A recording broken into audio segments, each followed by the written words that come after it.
Welcome back to the Law and Crime Network. My name is Bob Bianchi. I'll be with you at 3 o'clock. And as you know, we do gavel-to-gavel coverage, not just on one and not just two, but three trials now that we got going on here at the Law and Crime Network. Rosenbaum case is still going on strong for the prosecution. We'll be covering a little bit of that today. And then the new case that we've been covering is Florida versus Grant Amato. Mr. Amato is charged with killing his mother, his father, and his brother, in part because of a $200,000 debt that he had gotten from a foreign cam girl scam that was going on. There she is right there. That's $200,000 worth of trouble for you right there, folks. And then Florida versus Nicole Nachman. This is going to be an insanity defense case. Again, accused of killing her. There she is, a picture of her right there. Her mother and her stepfather. So, you know, another case of just like insanity coming out of there from Florida, if you will, no pun intended, but that will be an insanity defense. But let's get right to it because I need help here at the Law and Crime Network. I can't do this just by myself. Over to my right over here is a monitor, and I see in that monitor the very beautiful face of my hashtag 4041 Gene Rossi, who scored 40 points in one game, 41 points in another one in high school. They were yelling, "Give it to Rossi," folks. I'm not making this up. There's a news article about it. And Gene, my friend, in honor of you, you know I like to do my research. In honor of you, I would like to present the following that we were able to produce at the Law and Crime Network. Let's take a look.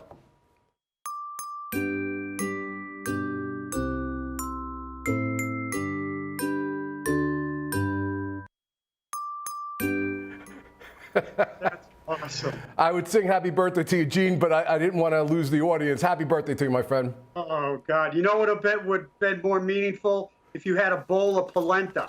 It's funny you should say that. I asked them, is there any way you could get a polenta graphic? And, you know, there's not one out there. But we actually did think about it. I actually gave him a picture of a pizza box with some pizza slices in it, because you probably like a slice or two of pie, right?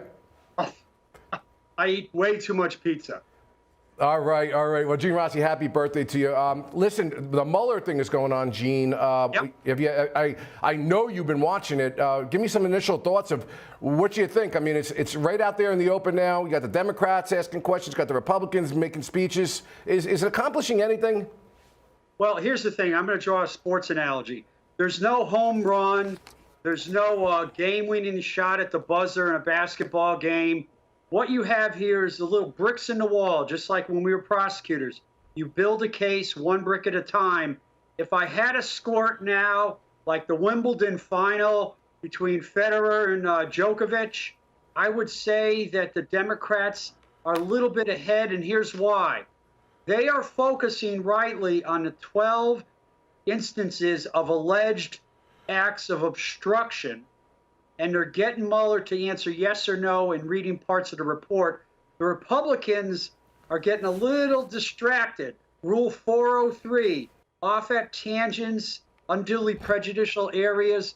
They're focusing on the deep state and stuff that happened before Mueller. If I had to score it now, the Democrats are a little bit ahead. Yeah, it was interesting the way they were asking questions. You know, Gene, we actually have a part of Mueller's opening statement, so let's take a look at that. Let me say one more thing. Over the course of my career, I have seen a number of challenges to our democracy. The Russian government's effort to interfere in our election is among the most serious. And as I said on May 29th, this deserves the attention of every American. Thank you, Mr. Chairman. So the report did not conclude that he did not commit obstruction of justice. Is that correct? That is correct. And what about total exoneration? Did you actually totally exonerate the president? No. Now, in fact, your report expressly states that it does not exonerate the president. It does. And your investigation actually found, quote, multiple acts by the president that were capable of exerting undue influence over law enforcement investigations, including the Russian interference and obstruction investigations. Is that correct? Correct.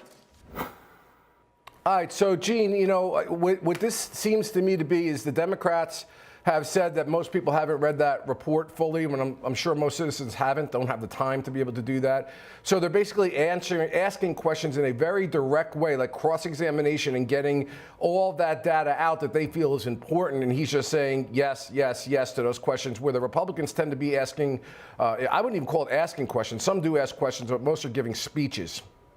Right. And I got to add this, because the Law and Crime Network is the best on the planet. I'm giving you a nugget that no other network has. Are you ready? The person sitting to the left of Robert Mueller at the table is Aaron Zebley. I trained him when he was a baby prosecutor, Bob Bianchi. And let me tell you this, the allegation that you got these 18 or 19 angry Democrats, Aaron Zebley was as apolitical as you'll ever find any prosecutor in the world. And he has as much integrity as any prosecutor I ever worked with. So having him at the table, to me, adds tremendous gravitas to the words of Robert Mueller. You know, Gene, during part of the colloquy that I was listening to on the way into the Law and Crime Network was a discussion about why would you even investigate him if you couldn't prosecute him? What was the sense of having that investigation in the first place then? Because they wanted to find out if there were crimes committed by the president, who's protected by that Office of Legal Counsel memo, which is total baloney, and people involved in the campaign and his administration. All the people below the president, they could be indicted, and God knows they indicted 32 people, maybe 40 people. We've had a couple of trials now. But the purpose of that was to see if the President of the United States and his underlings in the administration and in the campaign committed crimes. Now, if they found evidence against the president, which I think is clear as a bell in the report, he's protected by the OLC memo while he is in office. And what Mueller said today is that it only protects him while he's in office, and the memo does not protect him from indictment if he is defeated for re-election. Okay, well, Gene, actually, let's go to a clip of that questioning about whether you can indict a sitting president or the determination that Mueller made with respect to that in the report. Since you decided under the OLC opinion that you couldn't prosecute a sitting president, meaning President Trump, why did we have all of this investigation of President Trump that the other side is talking about when you knew that you weren't going to prosecute him? Well, you don't know where the investigation is going to lie, and the OLC opinion itself says that you can continue the investigation even though you are not going to indict the president. Okay, well, if you're not going to indict the president, then you just continue fishing, and that's my observation.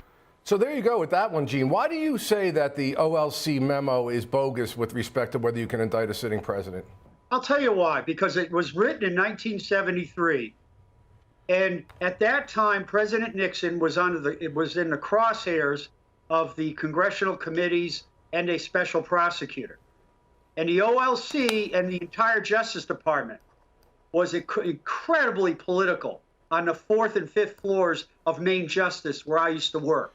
I used to work on the 4th floor. That memo was totally political because there's nothing in the Constitution that supports it. It's a policy decision. The president can't be bothered while in office by criminal investigations. Clinton v. Jones obviously says civilly you can be charged, but criminally you can't. That memo was political, and it was so political, they wanted to get rid of Spiro Agnew, and they threw him under the bus and said the president's protected by the memo, but not the vice president. And then he was later indicted by the U.S. Attorney in Maryland, and he pleaded guilty to tax charges. So there's nothing in the Constitution to support that memo. Well, Gene, I mean, I've always wondered about that memo myself because they say no one's above the law, but essentially they're making that above the law. And I wanted to just ask you one question before we get to the obstruction pieces of this. If he doesn't get reelected, well, then the statute is one thing, statute of limitations. But if he gets reelected and that memo is at play, how long is the statute of limitations for these crimes? Is it 5 years? 5 years. So if he gets reelected, he's out of the woods. Because for the campaign finance charges, which I think from the Southern District are a slam dunk, and I have personal knowledge of that investigation. Michael Cohen bit the bullet. Yeah. His boss told him what to do. Yeah. How many times, Bob, did you indict the minion and let the boss go away? Never happened. Yeah, I agree with that completely, Gene. The statute of limitations, I hate to interrupt, the statute of limitations is 5 years So he wrote a check, Donald Trump did, August of 2017 to pay back Cohen. So he can be indicted up to August of 2022 on the campaign. And the obstruction is also 5 years. Wow, wow, amazing, amazing. Well, interesting stuff, Gene Rossi. Thanks so much. Now, a big part of this is volume 2, which is the obstruction piece, where Mueller did a very, very interesting thing in his declination, if you will, if you want to call it that. And he actually kind of got called on the rails about what he did here, because he essentially said he could not exonerate the president with regard to 10 instances of potential obstruction. Let's take a listen. So to recap what we've heard, we have heard today that the president ordered former White House counsel Don McGahn to fire you. The president ordered Don McGahn to then cover that up and create a false paper trail. And now we've heard the president ordered Corey Lewandowski to tell Jeff Sessions to limit your investigation so that you stop investigating the president. I believe a reasonable person looking at these facts could conclude that all 3 elements of the crime of obstruction of justice have been met. And I'd like to ask you, the reason, again, that you did not indict Donald Trump is because of OLC opinion stating that you cannot indict a sitting president, correct? That is Could you correct. charge the president with a crime after he left office? Yes. You believe that you could charge the president of the United States with obstruction of justice after he left office? Yes. Ethically, under the ethical standards? Well, I'm not certain because I haven't looked at the ethical standards, but the OLC opinion says that the prosecutor, while he cannot bring a charge against the sitting president, nonetheless he can continue the investigation to see if there are any other persons who might be drawn into the conspiracy. So, Gene, Special Counsel Mueller took a little bit on the chin about why did you upend, was the term being used, the criminal justice system, where your job is to determine whether there's evidence of a crime being committed. You go through this report, you indicate there's 10 instances where you say a crime, you can't say that a crime was committed, but you can't say that one wasn't. Some took umbrage at that approach. Was that a fair way of going about things? When he says, I couldn't exonerate him, is he essentially saying, I think there's enough evidence to go forward? Because in volume 1, you note, he says there is no evidence to go forward. So he's very definitive there, but not on volume 2, which is the obstruction. Thoughts? Yeah, I'm a big fan of Robert Mueller. I think he's just a class act, a war hero. His record speaks for itself. I criticize him here. If you're saying that someone did not commit a crime in your report, and he essentially did in volume 1, okay? There's no conspiracy. He didn't say there's no collusion, just no conspiracy. When you get to volume 2, you either say he didn't commit the crime, okay, of obstruction, or because this is a very special report, tell us yes or no, did he commit obstruction of justice? And put in the memo, he did, but we can't charge him because of the memo. The reason he says that he didn't say that he could be prosecuted for obstruction, the reason he didn't say yes is he didn't want to unfairly tarnish his reputation because he can't defend himself until after he leaves office if he's defeated. Yeah, I find some flawed logic in that, Gene. That wasn't his job to talk about what would be fair or not fair. His job was to come to a conclusion, and he's managed to get both sides, I believe, upset about the manner in which he went about part 2. Because, I mean, to me, if you read between the lines, he's saying there's significant evidence of obstruction. And Gene, me and you know, I just recently got done with one. The way they throw obstruction charges out in the federal government against some really stretchy conduct or sketchy conduct, if you will, this is like almost a no-brainer, if you will, in terms of how they typically charge an ordinary citizen. Bob, I've mentioned this so many times, I'm getting tired of saying it. I charged a state prosecutor with obstruction of justice and witness tampering. I was very tough on obstruction and witness tampering. You mess with my witnesses, you mess with my investigation, you are gonna pay. Gene, real quick, with respect to the firing, or potential firing of Mueller, which apparently at least Don McGahn and I think Corey Lewandowski saved him from doing a calamitous move like that. But does that really make a difference? It's a completed crime once you're attempting to do it. And the argument goes that he's got Article 2 powers and he can fire him for any reason. He can do it for any reason whatsoever. I don't read it that way. I read that you can't exercise any power you have corruptly. Right. You can, if you serve at the pleasure of somebody and they fire you for no reason, they have the right to do that. And the president could fire any member of his cabinet and any appointed official. But when you do that with a corrupt motive, and he did have it, in my opinion, but here's what he also did.